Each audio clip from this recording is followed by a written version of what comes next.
Olá pessoal, espero que todos se encontrem bem.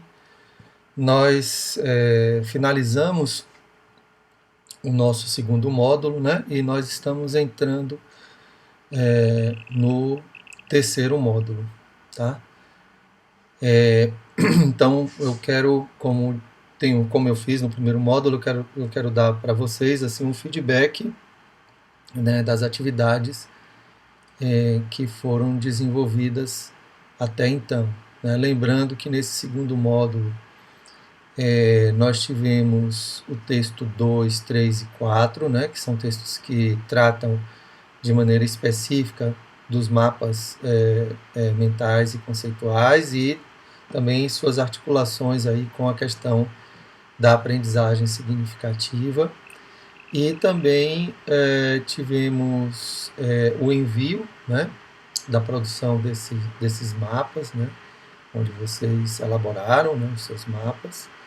E tivemos também o Fórum 3, onde vocês postaram um pouco do relato da experiência de desenvolver esses mapas e as articulações que vocês fizeram aí com a discussão da aprendizagem significativa, tá certo?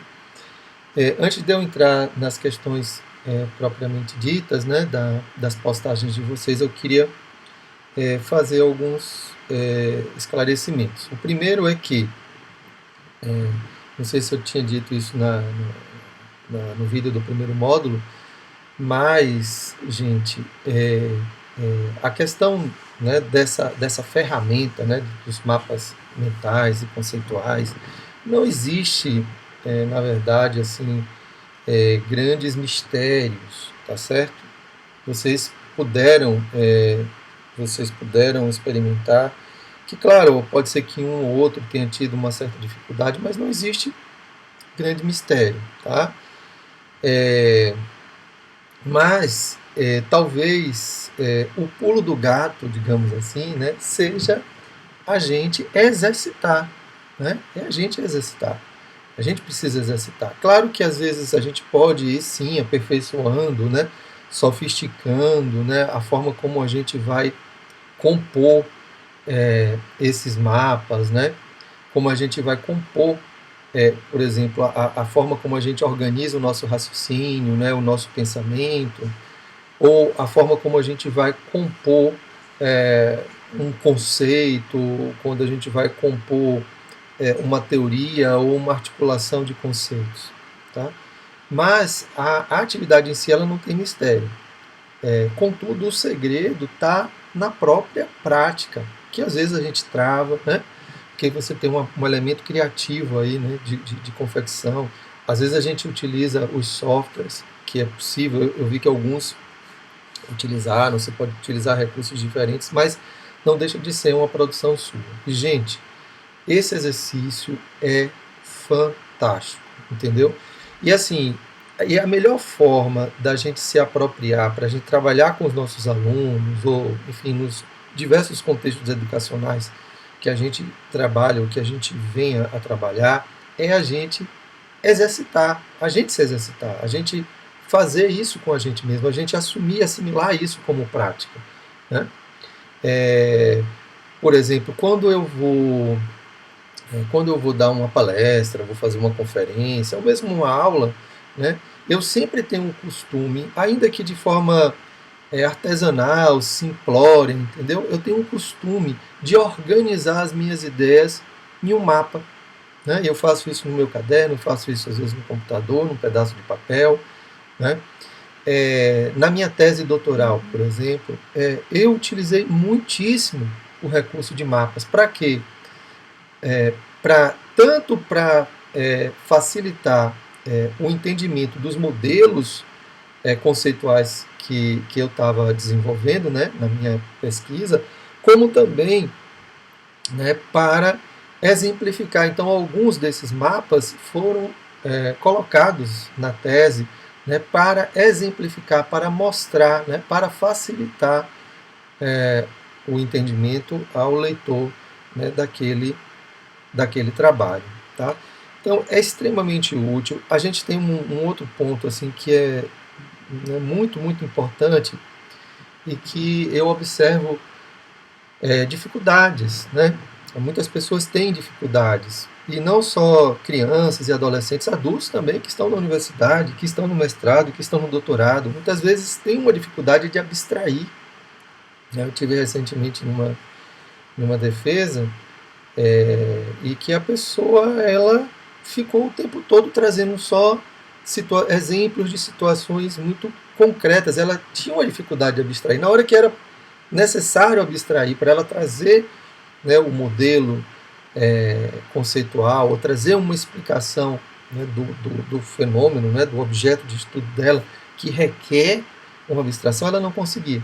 Então, certamente, se essa pessoa, né, ela tivesse exercitado, né, tivesse lançado mão dessas ferramentas, né, de mapas mentais e conceituais, com certeza a apresentação dela seria diferente, ela teria desenvolvido, muito provavelmente, essas competências mais que a gente chama de metacognitivas, né?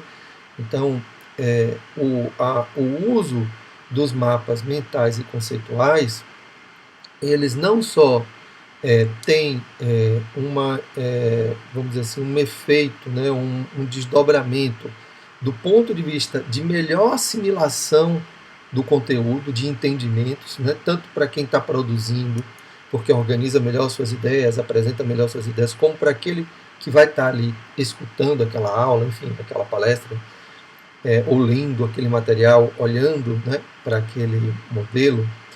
Mas, além desse aspecto voltado para o conteúdo, o uso dos mapas mentais e conceituais tem também uma importância muito grande para o desenvolvimento das chamadas competências metacognitivas. O que é a competência metacognitiva? É a gente pensar, né? O Vygotsky que chamava isso, né? Que você pensar em planos superiores, né? Então, por exemplo, eu posso eu posso pegar esse lápis aqui, né, e dizer que ele é um lápis de tal cor, a numeração dele é essa, serve, e eu estou muito preso, né, a, a, a, aos elementos visíveis e palpáveis desse lápis. Ainda que tudo isso que eu traga venha com questões relativas aos predicados, né, aos adjetivos, né, a cor, o tipo, a forma, né? Então, ou seja, tem conceitos aqui. Mas eu posso pensar esse lápis num nível muito mais elaborado. Eu posso pegar esse lápis e trabalhar como uma metáfora, né? Falando de linhas retilíneas, né? De modelos retilíneos. Mas eu também posso trabalhar a questão da ilusão, né? Se eu mexer aqui, parece que ele está mole, e fazer analogias. Ou seja, eu estou indo, eu estou abstraindo, trabalhando em níveis simbólicos e conceituais muito além do que essa aparência me permite. Isso a gente chama de competências metacognitivas, né? E que são fundamentais para o processo de aprendizagem, né? Independentemente do nível de escolarização, tá certo? Eu quero também aqui super agradecer, né, a todos que postaram. Eu fiz uma contagem aqui, nós temos 75 até agora, 75 mensagens, né, postadas. Aqui tem várias pessoas, o Augusto, o André, a Adriana, a Jandira Cira, Joaquim, Manuel, Maurício, Daniela, Valdinei, Denise, Alana, João Cristóvão, João Marcos, o José Henrique, Adriana, Emanuela, Laura, Thaisa, Marinho, enfim, muita gente, a Gilca, Maria Flávia, o Luiz Carlos, a Ana Angélica, Luiz Vitor, Camila, Cleverson, Ana Carolina, a Kátia, o Samuel, a Jamile, o Luiz Lindenberg, tantos outros, e que, de um modo bem geral, claro que senão vai ficar muito cansativo, vocês trazem um aproveitamento, né, dessa experiência. E o que eu posso dizer para vocês bom, embora essa ferramenta não seja uma ferramenta tão desconhecida, etc., né, exercitem, coloquem isso na prática de vocês, né? Terminem de ler um livro, façam, né, um mapa do entendimento desse livro, né? Está trabalhando um conceito, faça um mapa, vão dar uma aula, organize um mapa para estruturar essa aula, né? Tá nessa pesquisa de vocês, nesse trabalho de vocês da especialização, né? Organizem mapas, né? Explicativos, modelos, né? Isso vai ajudar bastante. Eu também baixei, pessoal, os envios até o momento. Nós recebemos 72 envios, tá? Modelos assim muito interessantes. Eu abri alguns aqui bem diferentes, criativos, fantásticos. E vocês fizeram coisas assim incríveis, assim, coisas que eu mesmo nem faria, né? Modelos assim muito criativos, muito bacana. Vocês estão de parabéns, tá certo? É, embora todas as nossas atividades estejam abertas até o dia 23 de dezembro, eu radicalizei, né, eu deixei assim aberto, né, por uma questão de compreensão do que é uma modalidade, um ensino à distância, né, com toda uma mudança de concepção. Claro, isso não significa que tudo é permitido, tem regras, tem limites, mas essa questão do tempo é relativizado. Mas é claro que a gente precisa se cuidar com relação às postagens, às nossas participações. Por quê? Porque senão a gente deixa tudo para a última hora e a gente termina fazendo por fazer, né? A gente termina fazendo por fazer. E aí isso não é legal, né? Porque o aprendizado ele fica comprometido. Você pode até garantir ali a sua nota, passar na disciplina e tal, mas compromete, né? Então vamos evitar a questão da procrastinação. Eu sei que às vezes a gente está, né, cheio de coisas e tal, não dá mesmo, mas de um modo geral, né, vamos não deixar acumular as atividades, tá bom? E aí a gente vai conversando e trocando ideias. Temos aí um terceiro módulo pela frente, né? Nesse terceiro módulo a gente vai estar trabalhando aí, temos os três textos, né, onde a gente aprofunda mais algumas questões assim mais de usos diferenciados, né? Então, como a gente pode utilizar os mapas conceituais e mentais na avaliação, né? Como a gente pode pensar em outras estratégias pedagógicas, né?